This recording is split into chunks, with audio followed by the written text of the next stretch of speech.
Welcome to the Billionaire Lifestyle Podcast with your host, Emmett Muckles. Please visit iTunes, Stitcher, or emmettmuckles.com to listen to all the episodes for free. Ladies and gentlemen, welcome to the Billionaire Lifestyle. Today, my guest is Miss Jan Moore. It might be Mrs. Jan Moore, but you know how I am. I get things slightly off. She's a spiritual empowerment and intuitive success coach known as a people seer, a blueprint changer. For those of you who like Jay-Z, like I do, you know it's all about the blueprint. Let's welcome Jan Moore. How you doing? That's okay. I don't take it personally, so we're okay. And yes, it is Mrs. actually.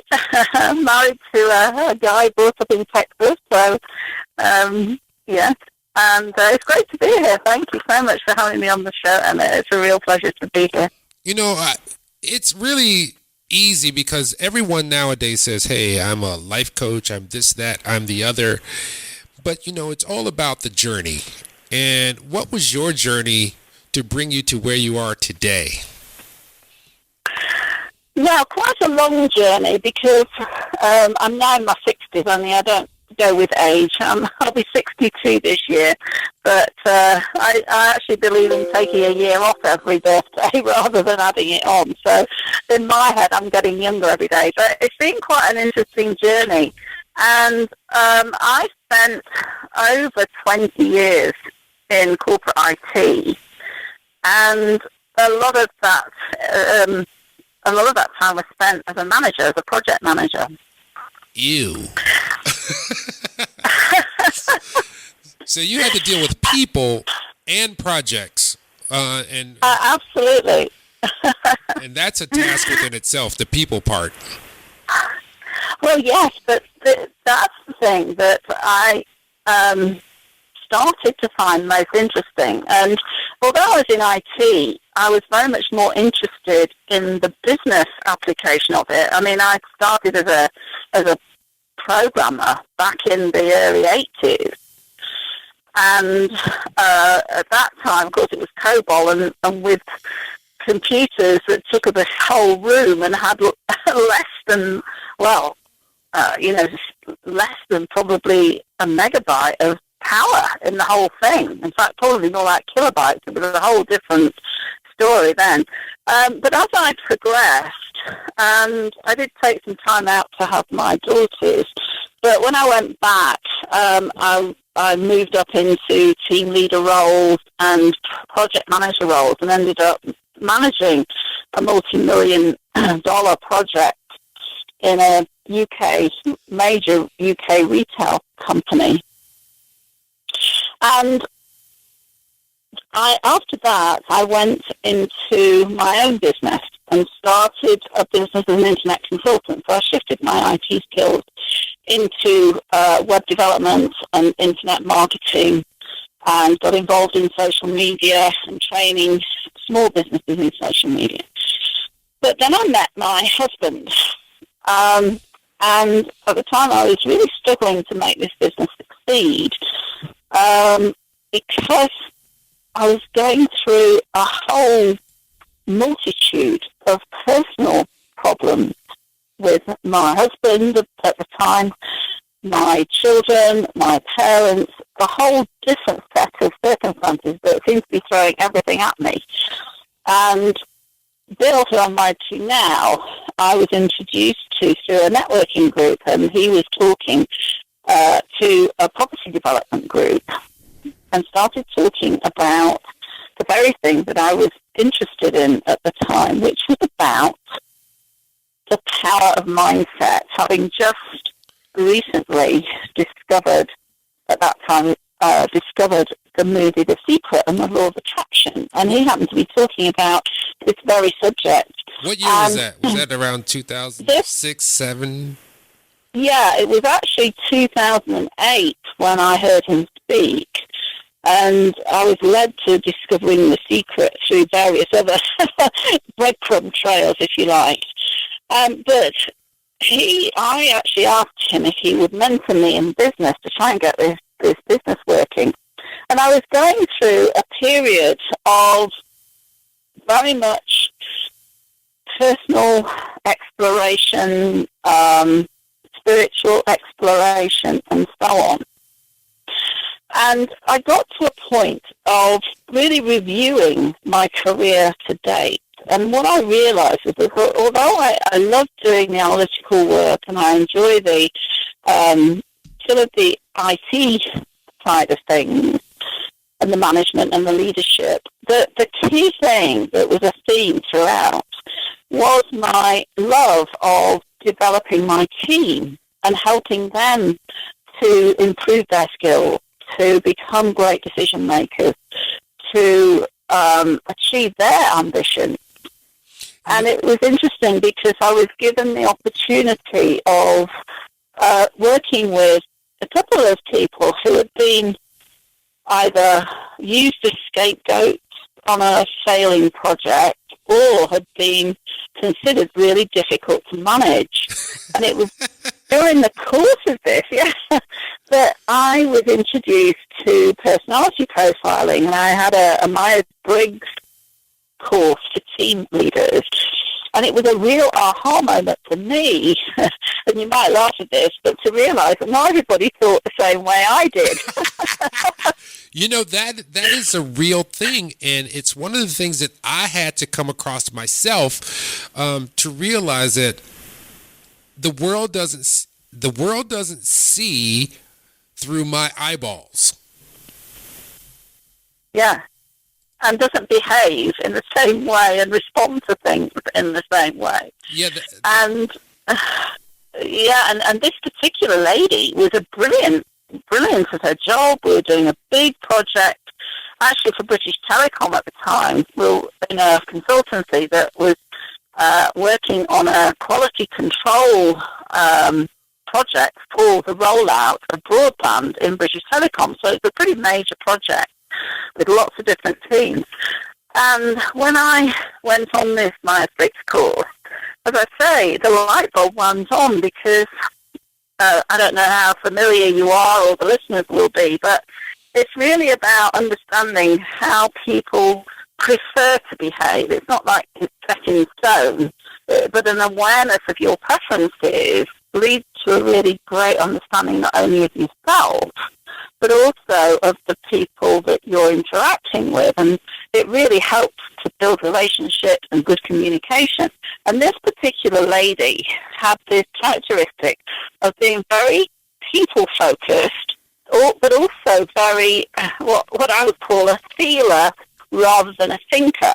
And I happen to be a thinker in my Myers-Briggs profile. So I'm very logical, and I don't need constant validation to make me feel valued or successful or appreciated. Whereas this lady had a very, very strong need to have this positive feedback all the time. Otherwise, she would feel like she wasn't valued. And so she would get really grumpy and difficult, thinking everybody was taking her for granted.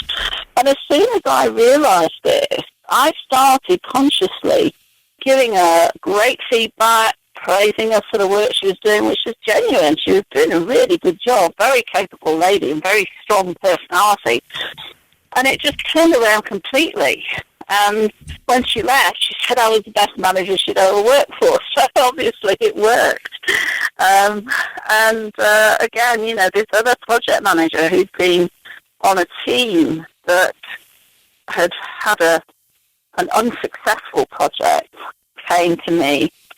And he was putting in a short-term solution for a distribution centre. So we would work together. It's quite challenging because we had short time scales, low budget, but very mission critical. So we would literally have to work together to brainstorm and come up with options and deal with the business department that we were doing this project for and so on. But because of the support and the valuing of his skills, he was a brilliant detail person, and I tend to be a bit more strategic, higher level. The project was a brilliant success, and he then went on to being promoted and so on. So, you know, it's very much, to me, what I get greatest joy from is actually helping people to be successful and helping them to see themselves as the really powerful person with really limitless potential. So that's why they call me the people seer, because my clients say I can home in on the blocks that they have, but I can also help them to see the reality of who they are rather than this limited view that many of us have of ourselves. So let me ask you, how did you transition from working in the corporate world and seeing that you probably could do more good or have a better return on investment if you did it outside of that environment? Well, interestingly, it was more of a moving away from pain than a moving towards pleasure, actually. And this particular project in this big retail company had some real political challenges. We were doing a big integration project to replace the whole merchandising system, and it was a combined team of in-house people and one of the major consulting companies as an integration partner.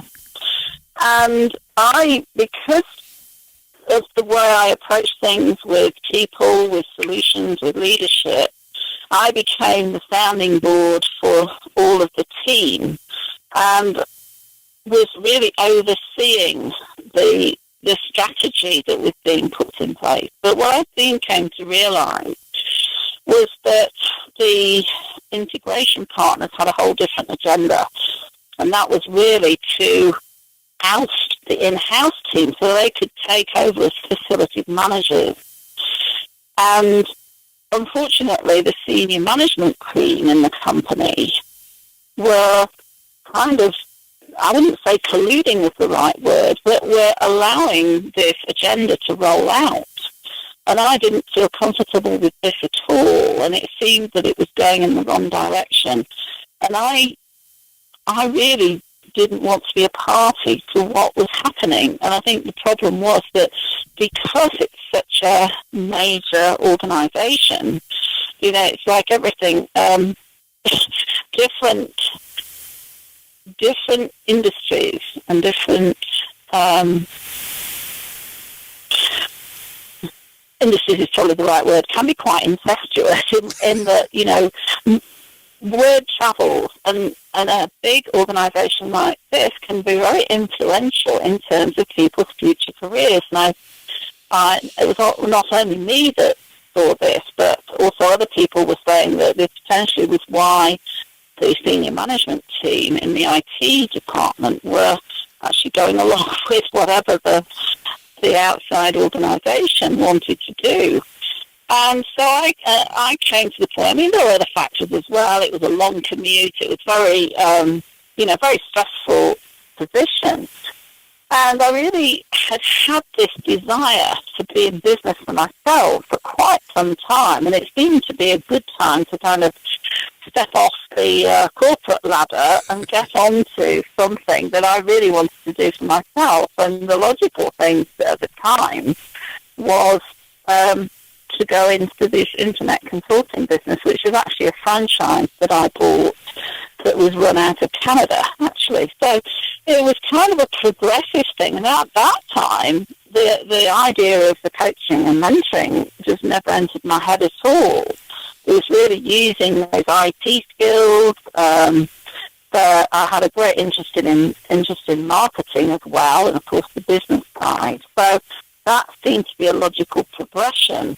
And then, as I say, when I met Bill, who eventually became my husband, he actually created a Smiling World as an organisation that wanted to promote conscious business.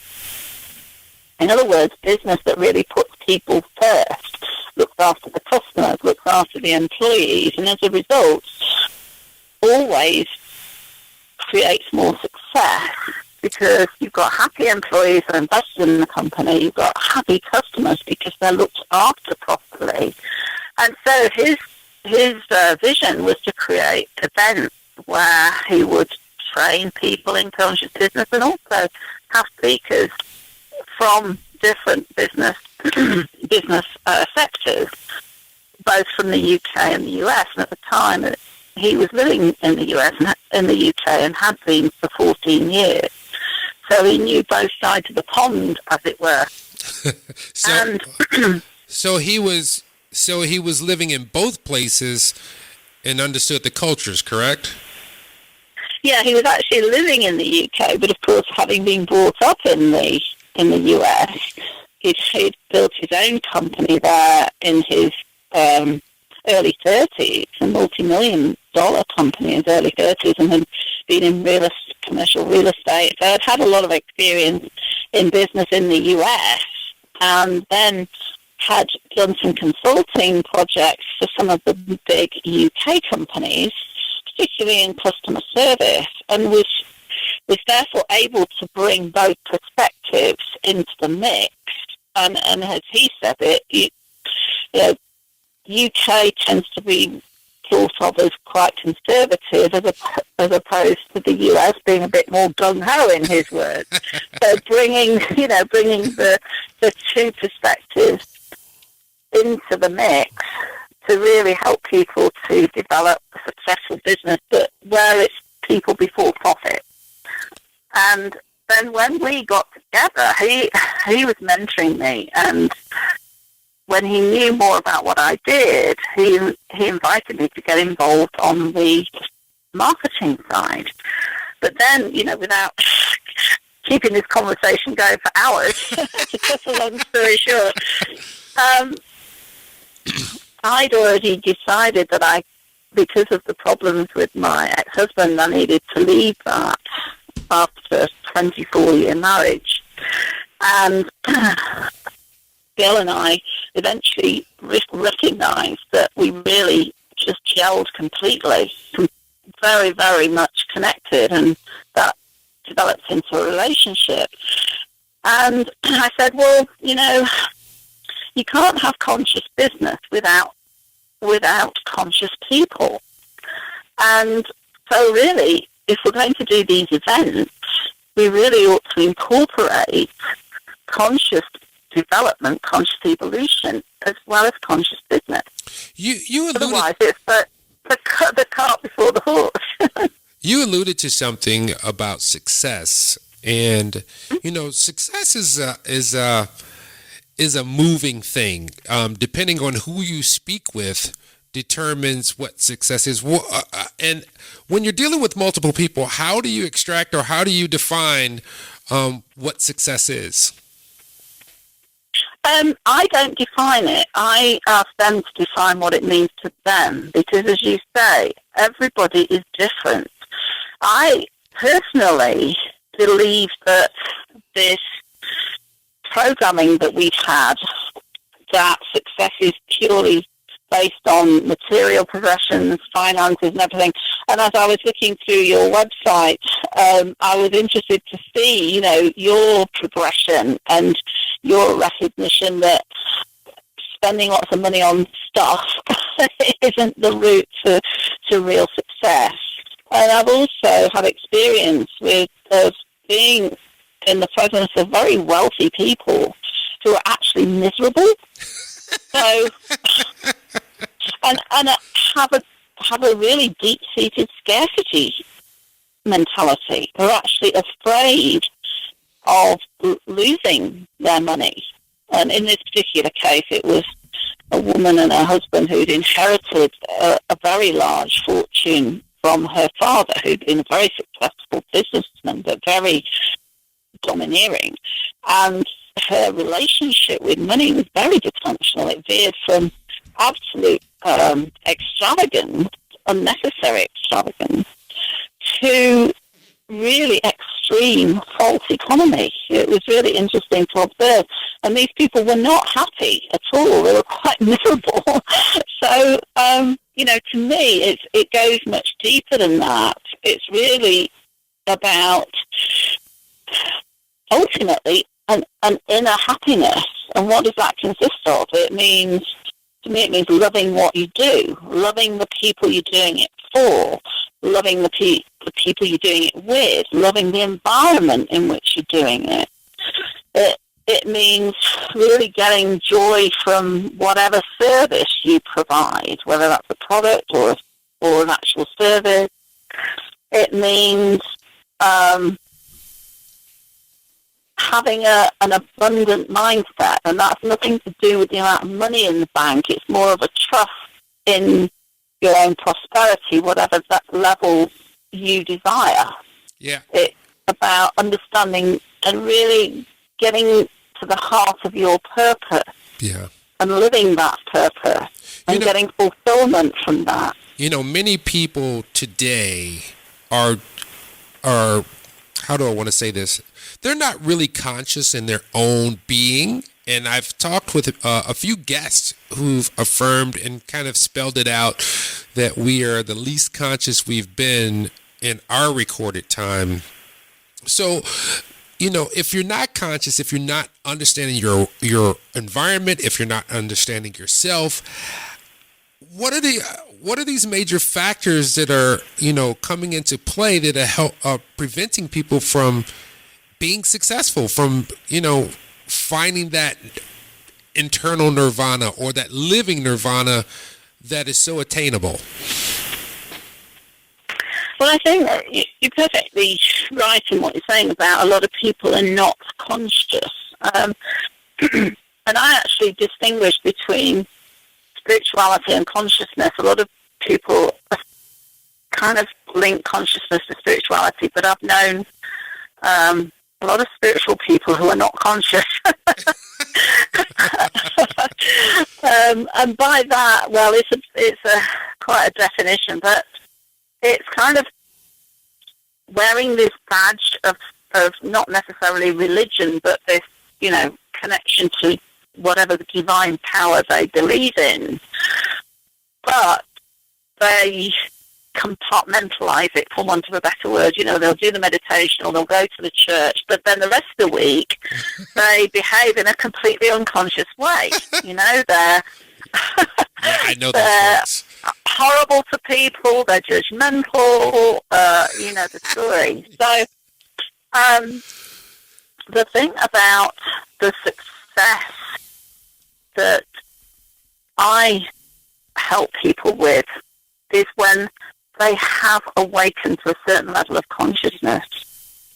Because, there are people out there that on paper, if we use those material criteria to define success, are very successful, but it's at a cost, and it's either or both, at a cost to their own inner harmony, because if we're doing something that isn't our purpose, we have this inner conflict, in which case they can't be truly happy, or that they've really struggled to kind of climb the ladder of success, but don't truly believe in themselves enough to maintain that without a huge amount of stress, or they focus completely on money, and actually that is to substitute for a lack of self-belief and self-love.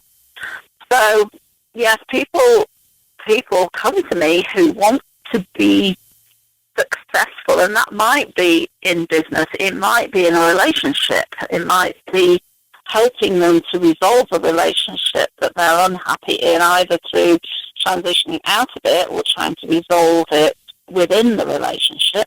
It could be somebody who recognizes that there is something inside them that is stopping them from getting to the next level of success.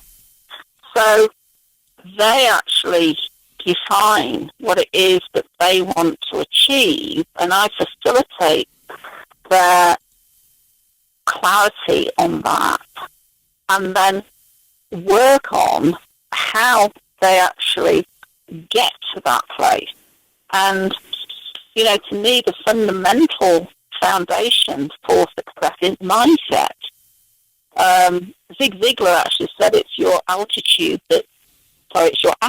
that determines your altitude.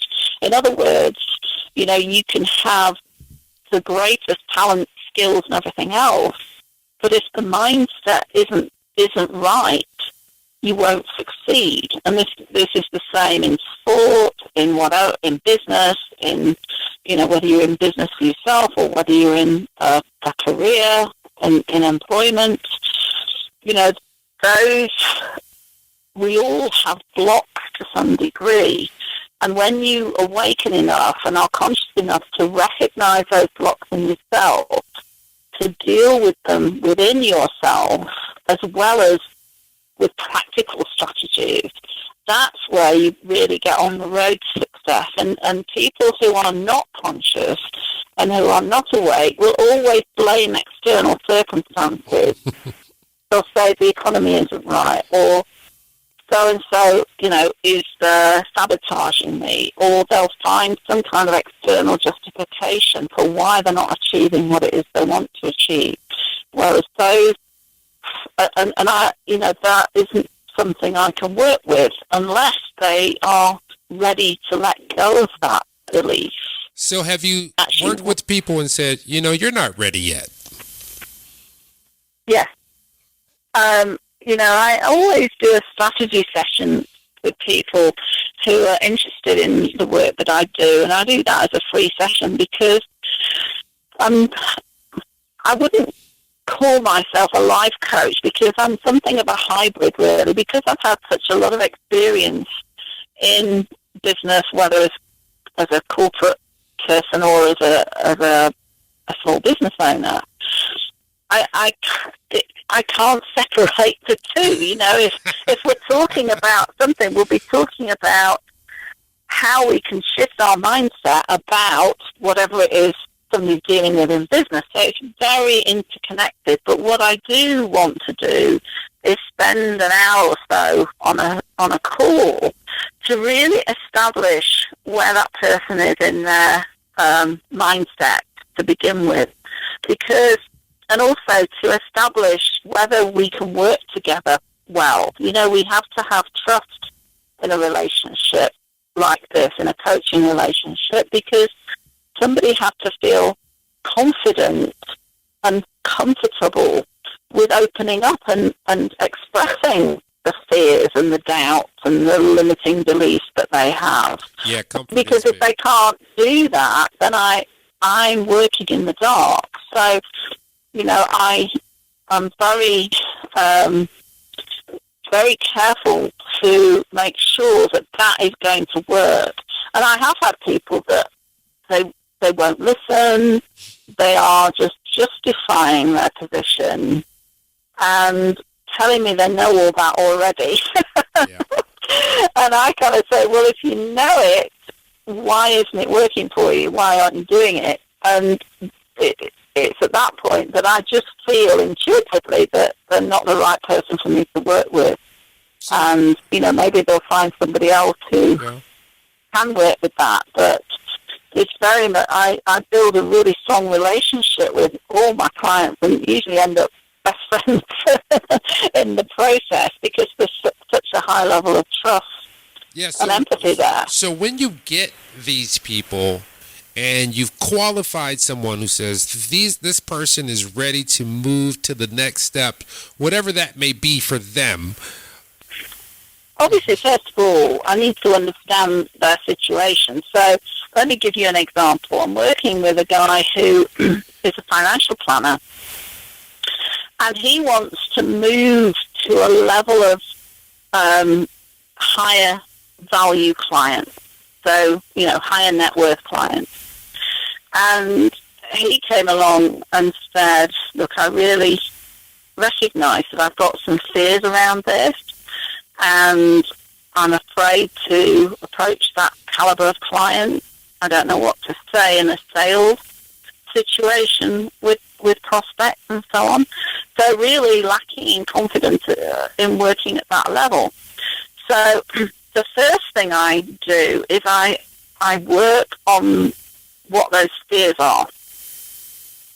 And I do it partly in on a conceptual level, and I'll explain that in a minute, and partly on a practical level. So in principle, all of our fears and our limiting beliefs originate in the early years because we have experiences that create this perception of ourselves that is negative, that says we're not good enough, or we're not smart enough, or we're stupid. And I've got clients who have all these variations on a theme of not good enough in some form or another. And what I like to do is I go back to the source of that original belief with them. I ask them to write the story of that situation so that we can explore different interpretations of it and create a different perception. I mean, in a nutshell, you know? Mm-hmm.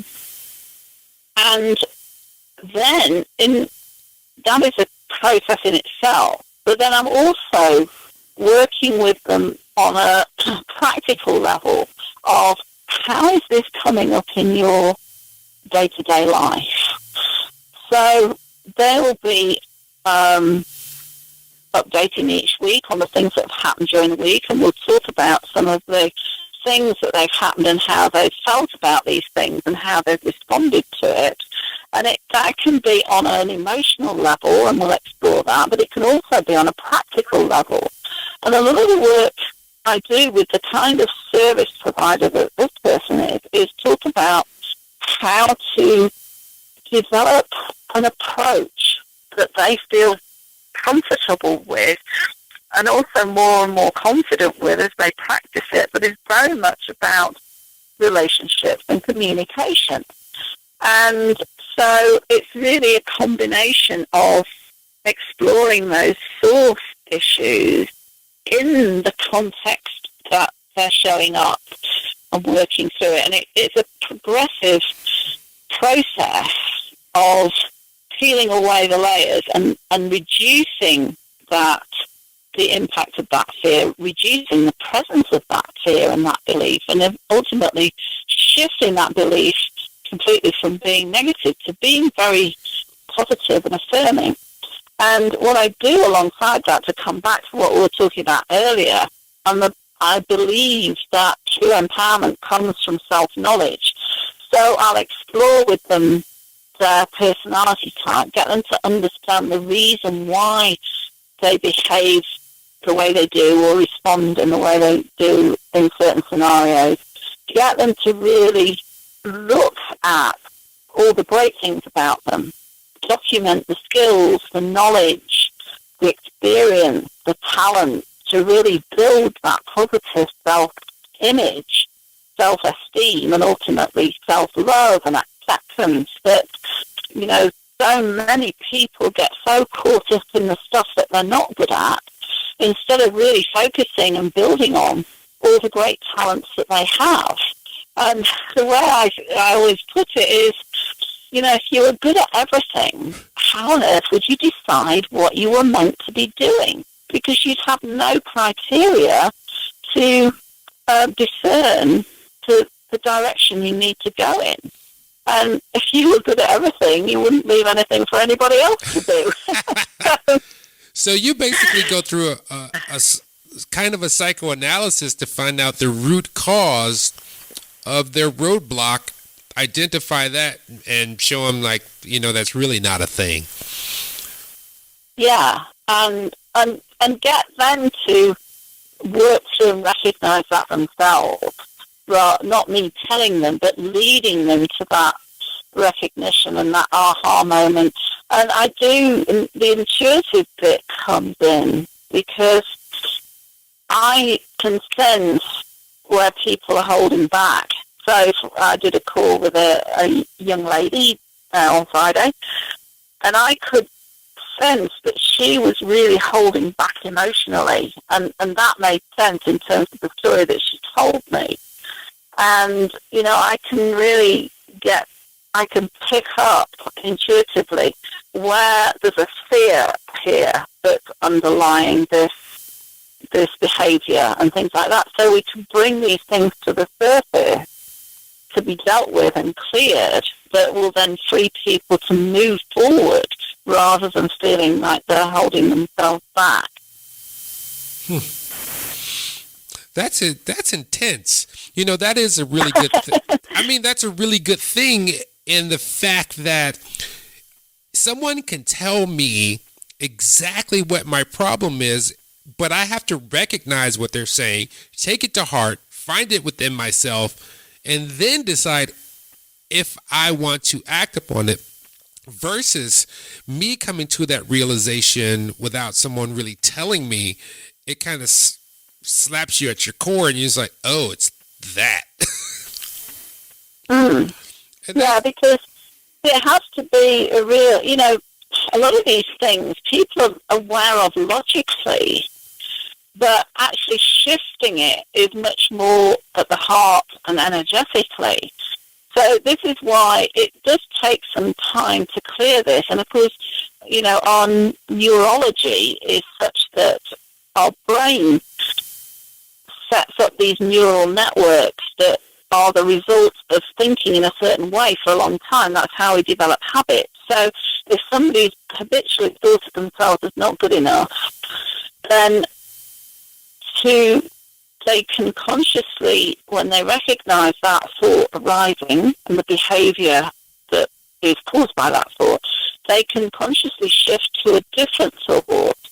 But it takes some time for that neural pathway to actually disintegrate. So it can still pull them down that path of not good enough. But once you're conscious of that, you can actually deal with it and say, no, I'm not going to accept that thought because it isn't true. I'm going to direct my attention this way and really, really anchor in my knowingness all the times when I have been good enough, when I have achieved great things.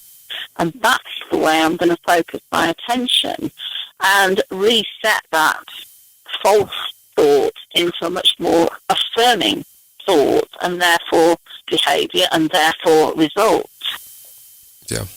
And so what are your platforms that people can discover you, find out what you do, and gather more information?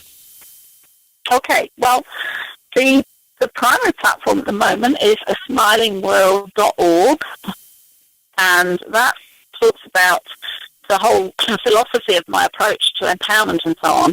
I am also developing a new website which is called creatingtheunstoppableyou.com, and this is really about really building up that self-esteem and self-belief to really free people up to achieve whatever it is that they consider to be success for them. And I also wrote a book called Empowered Manifestation, which is really about how to apply universal laws to manifesting that vision you have for your life and the goals that you want to achieve. Can you state the title over again? Yes, it's Empowered Manifestation. Empowered Manifestation. I missed that. Yes. Okay. And that's at empoweredmanifestation.com. And what about Twitter, Facebook, Google Plus? Yeah, Twitter is A Smiling World. Facebook are pages called Powerful People.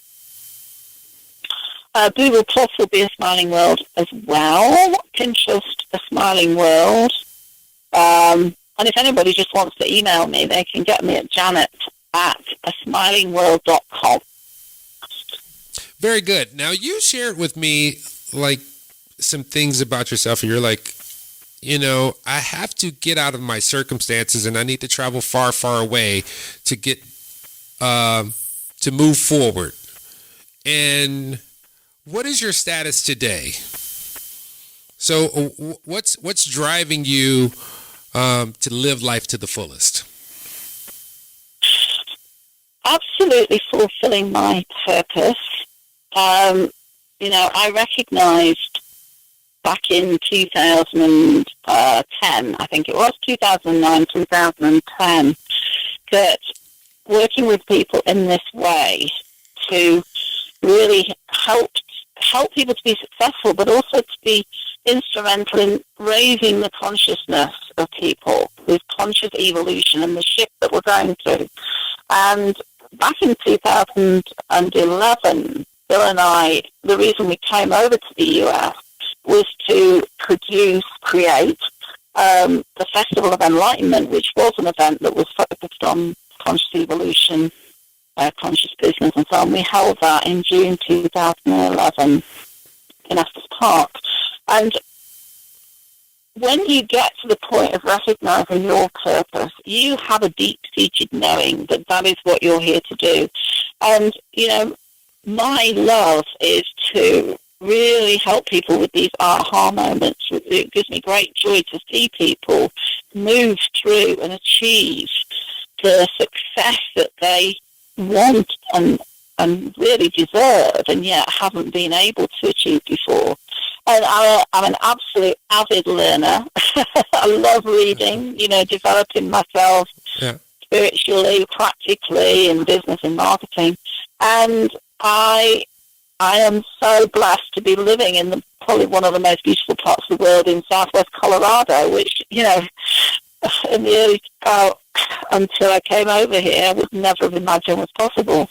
And I love nature. I'm also fortunate to have been introduced to a lady here who has a herd of Andalusian horses, which are my absolute passion as well.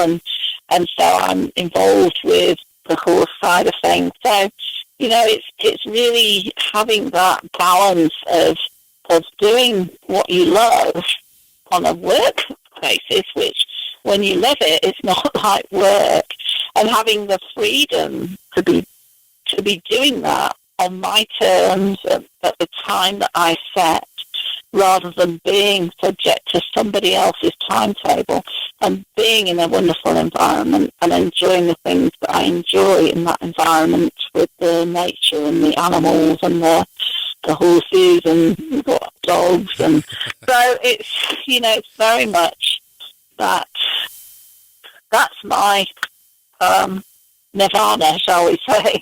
Good. So what would you leave the Billionaire Lifestyle audience with? No, actually, I'm going to dive. I'm not ready for that question yet. I'm going to go back to this question that I ask many of my guests. You're standing at your door, or you're sitting in your house, and the doorbell rings, and you open the door. You freak out for a minute because you see your 20 or 30-year-old self. What would you tell that individual from where you stand today? Don't doubt your capabilities. Allow yourself to believe in limitless possibilities. Follow your dreams.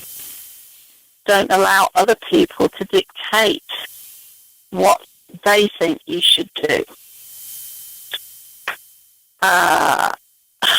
Follow the path. It's so interesting because I must digress on this because,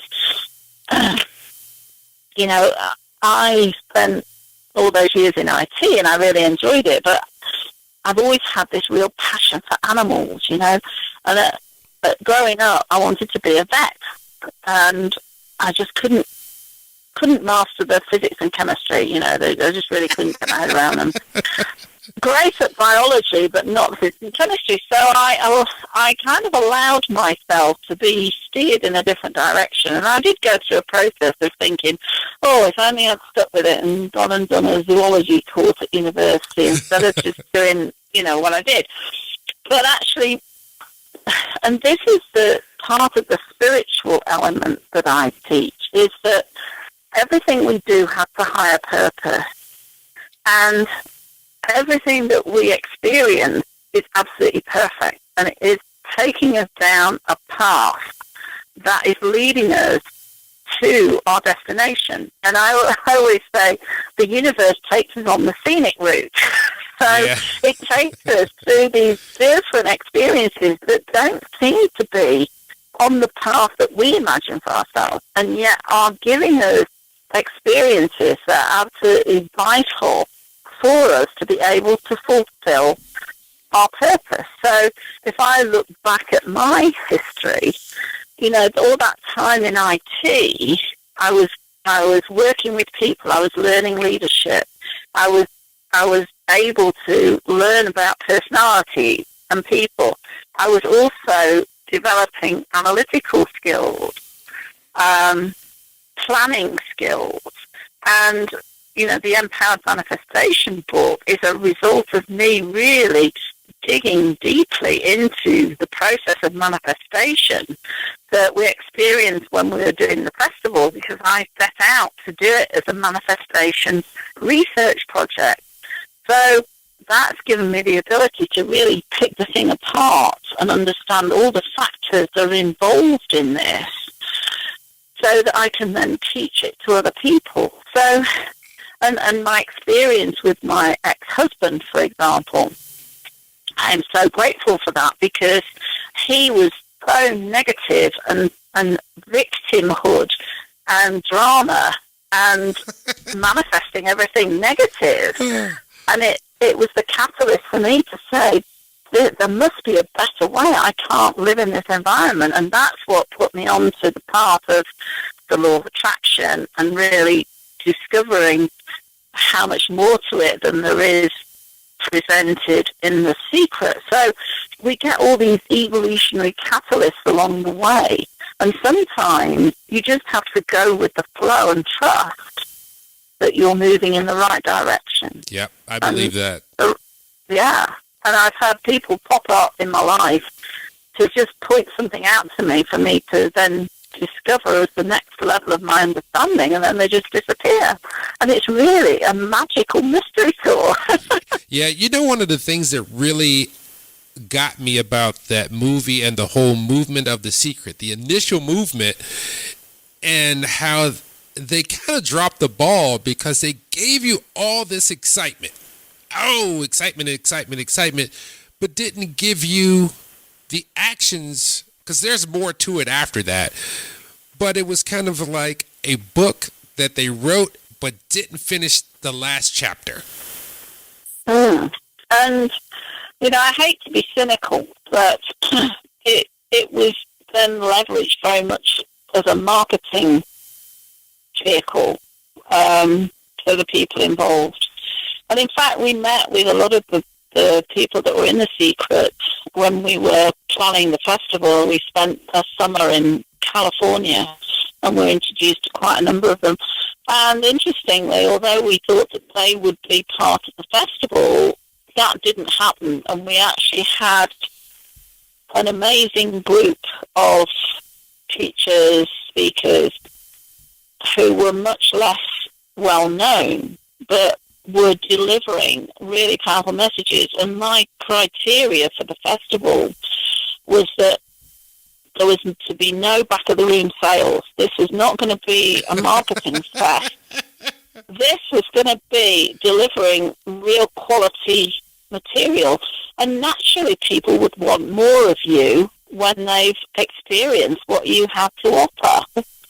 Instead of, there was so much disillusionment about paying to go to an event that turned out just to be a pitch. And people were really fed up with that. And that was the criteria. And unfortunately, what happened was that some of the people that we originally thought would be part of the festival were more interested in the money than the message, and that didn't align with our vision for what the festival should be like. And I'm not saying that money isn't important. Money's great. It's a great but when it's made to be the primary focus, that's when you're really not, there's an ulterior motive to everything. Yeah. And it's used as a manipulation tool in many cases. Well, you pretty much given us a great deal of information, particularly with your last information about how you would impart upon yourself. Do you have anything that you would offer the guests of the Billionaire Lifestyle podcast? I think it really is part of that message that I just shared, which is to really follow your dream. And unfortunately, we've been so conditioned into this material view of life, this need to get a good job, get your mortgage, pay your bills, So you're actually putting off living until you you retire. And unfortunately, in some cases, when people retire, it's not long because they've had such a stressful life before they actually die, before they've had chance to do the things that they really want to do. And, it's not, I don't necessarily mean it's do what you love and the money will follow. Sometimes you have to do one thing to make money and another thing that is your real joy. Bingo. You still need, you just said it. You still need to enjoy the thing that you're doing for money, because if you don't, you're just setting yourself up for misery. Yeah. Well, ladies and gentlemen, this has been the Billionaire Lifestyle. Jan, thank you so much. This has been an awesome learning for me, because I learned from each one of my guests. And I just want to say to you, have a blessed day. Well, thank you. And it's been such a pleasure to talk to you, Emma, and a really joyful occasion. So thank you so much for having me on the show. No problem. And ladies and gentlemen, as I always say, when you look in that mirror in the morning, there's someone special looking back at you. Appreciate that individual. Love that individual. Because if you love that individual, then a lot of love will come your way with so much ease. Till next time, peace. This has been the Billionaire Lifestyle, and I am your host, Emmett Muckles. Please download it at iTunes, Stitcher, or just go to emmettmuckles.com. Till next time, love you all. Don't do anything I do, because you will be arrested.